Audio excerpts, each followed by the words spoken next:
Mga kapaglaom, maayong buntag kaninyong tanan. Ang atong hilisgutan karong Pebrero 23, giuluhan og ang iyang pagtagbaw. Ang atong teksto makita sa Marcos 8, versikulo 8.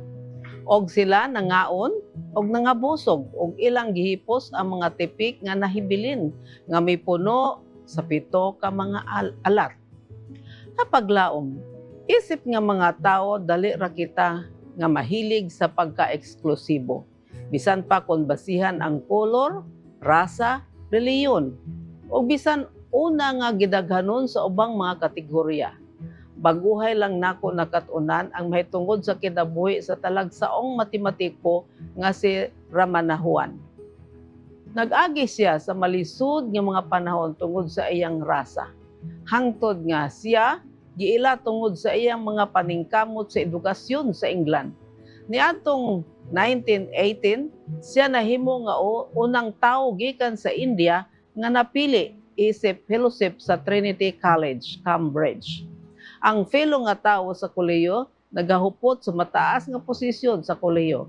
Namatay si Ramanahuan sa edad nga 3 og 2. Kapaglaom, lisod ang pagdawat sa usa ka grupo nga usa ka tagagawas.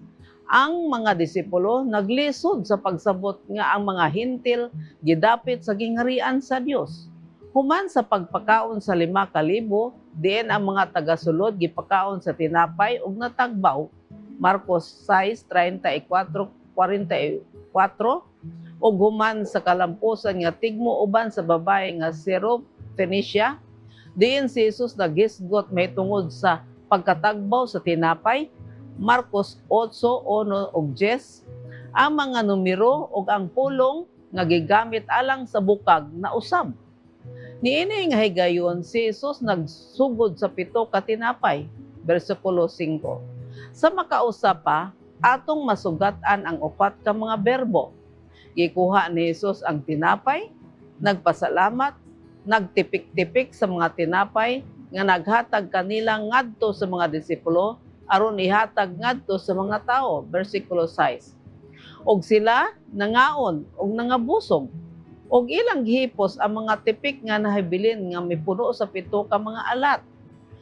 Og may mga 4,000 ka tawo ang nangaon, bersikulo 8 ug 9.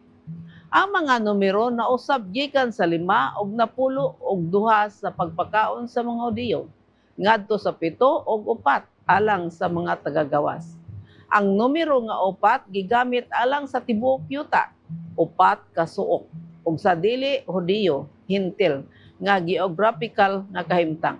Ang 7 nagasimbolo sa 7 ka pagano nga mga nasod nga gipulihan sa mga Israelinhon sa yuta sa Canaan. Buhat 13:19 ug Deuteronomio 7:1. Kapaglaom, ang pulong alang sa mga bukag lahi nga angay sa usa ka hintil nga maminaw. Sila usab natagbaw og adunay 7 ka mga bukag nga nahabilin. Kung gibati nimo ang kasakit nga gipamatud-an nga usa ka katagagawas, hinaot nga may baluan nimo nga buot usab ni Jesus nga pakanon ka og matagbaw. Ugma atong madiskobrehan kung unsa ang gitudlo sa tinapay. Magampo kita. Diyos ug baygugmaon nga amahan sa langit, salamat kay ikaw wala nagatan-aw sa kolor, rasa ug grado sa usa ka tawo. Imong ginahigugma ang tanan ug aduna kay kapalakas sa ilang kaluwasan. Tabangi kami tanan nga magasunod kanimo ug tumanon ang imong mga kabuton alang kanamo sa ngalan ni Hesus. Amen.